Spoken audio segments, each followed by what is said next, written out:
अतिशय महत्त्वाची अपडेट आहे।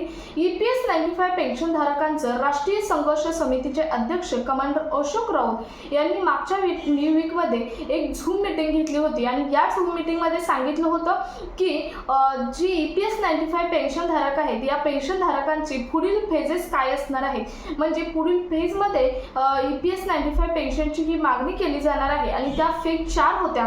त्या कोणत्या होत्या तर पहिलं होतं की संसद ज्या आहेत ज्या ठिकाणी केंद्रीय संसद आहेत या संसदांच्या कार्यालयांना घेरावा ही पहिली फेज होती आणि त्या फेजला सुरुवात झालेली आहे। काल जबलपूरमध्ये एका संसदच्या कार्यालयाला घेरावा घातला, त्याबद्दल एक महत्त्वाचे अपडेट समोर आलेले आहे। नेमकं काय तिथे सिच्युएशन होती, काय घडलं किंवा लेटरद्वारे काय सांगण्यात आलं या संदर्भातील महत्त्वाचे अपडेट आपण आजच्या व्हिडिओमधून पाहणार आहोत। व्हिडिओ स्किप न करता शेवटपर्यंत बघायचे। चॅनलवर पहिल्यांदा आला असेल तर अशाच महत्त्वाच्या आणि पुढील अपडेटसाठी चॅनल सबस्क्राइब करून शेजारी बेल आयकॉन सुद्धा ऑन करून ठेवा, म्हणजे असेच महत्त्वाचे अपडेट तुमच्यापर्यंत रेग्युलर पोहोचत राहतील। तर नमस्कार, मी पूनम आणि तुम्ही पाहताय पुन्हा एक नवीन अपडेट। तर बघा, EPS 95 पेन्शन धारकांसंदर्भात माननीय कमांडर अशोक राऊत यांनी मागच्या आठवड्यामध्ये एक झूम मीटिंग घेतली होती आणि या संदर्भात सांगितलं होतं की आपण या झूम मीटिंगद्वारे सर्व पेन्शन्स आहेत EPS पेन्शन धारक आहेत या EPS पेन्शन धारकांना जागरूक करणार आहोत की आपण इथून पुढे आपल्या मागणीसाठी, आपल्या हक्काच्या मागणीसाठी आपण 4 फेजमध्ये आंदोलन करायचं आहे। त्यामध्ये पहिली फेज आहे ती MPsद्वारे आपण केंद्र सरकारला जागृत करायचं आहे।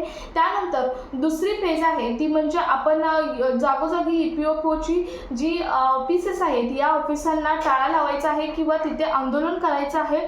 त्यानंतर पुढचं म्हणजे आपण काही संसदद्वारे आपल्या जे संसद आहे त्यांच्याद्वारे आपण केंद्र सरकारपर्यंत पोहोचायचं आहे आणि काही ठिकाणी आंदोलन सुद्धा करायचे आहेत आणि शेवटी काहीच नाही झालं तर आपल्याला आत्मदहन करायचं आहे, असं सुद्धा कमांडर अशोक राऊत यांनी या झूम मीटिंगमध्ये सांगितलं होतं। तर त्या झूम मीटिंगचा सेपरेट व्हिडिओ आपल्या चॅनलवर पोस्ट केलेला आहे।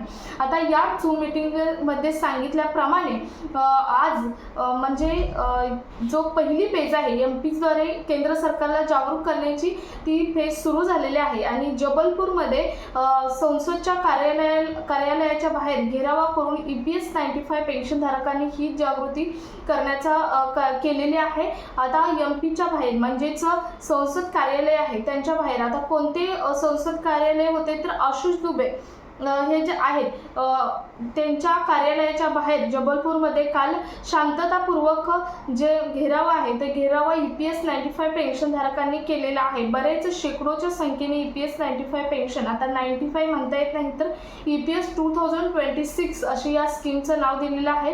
EPS स्कीमचे जे पेन्शनर्स आहेत किंवा काही पदाधिकारी आहेत राष्ट्रीय संघर्ष समितीचे यांच्याद्वारे तिथे घेरावा करण्यात आला।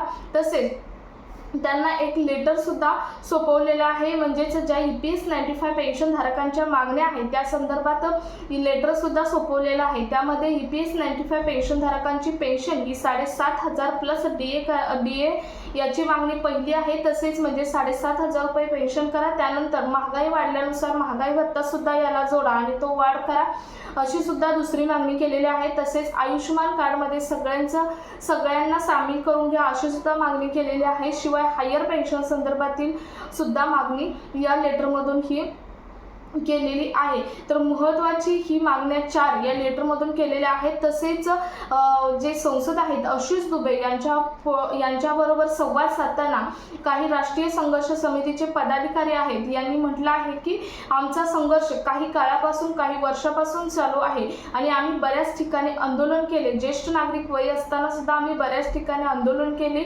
मीटिंग घेतल्या आहेत, तरी सुद्धा आम्हाला आमच्या हक्काची पेन्शन मिळत नाही। या सर्व पेन्शनधारकांनी कर्मचारी होते तेव्हा या देशासाठी योगदान दिलेलं आहे आणि तेच योगदान आम्हाला द्यायचं आहे, तरी सुद्धा आम्हाला हे योगदान मिळत नाही, असं सुद्धा चर्चा ही आशिष दुबे यांच्याबरोबर केलेली आहे। आणि हा जो आमचा मुद्दा आहे EPS पेन्शन धारकांचा तो मुद्दा तुम्ही प्रभावीपणे केंद्रासमोर मांडा किंवा केंद्रीय संसदेची मीटिंग असते तेव्हा मांडा, असं सुद्धा रिक्वेस्ट किंवा एक मागणी EPS 95 पेन्शनधारकांसाठी जे राष्ट्रीय संघर्षाचे पदाधिकारी, संघर्ष समितीचे म्हणजेच NECचे पदाधिकारी आहेत यांनी मांडलेली आहे.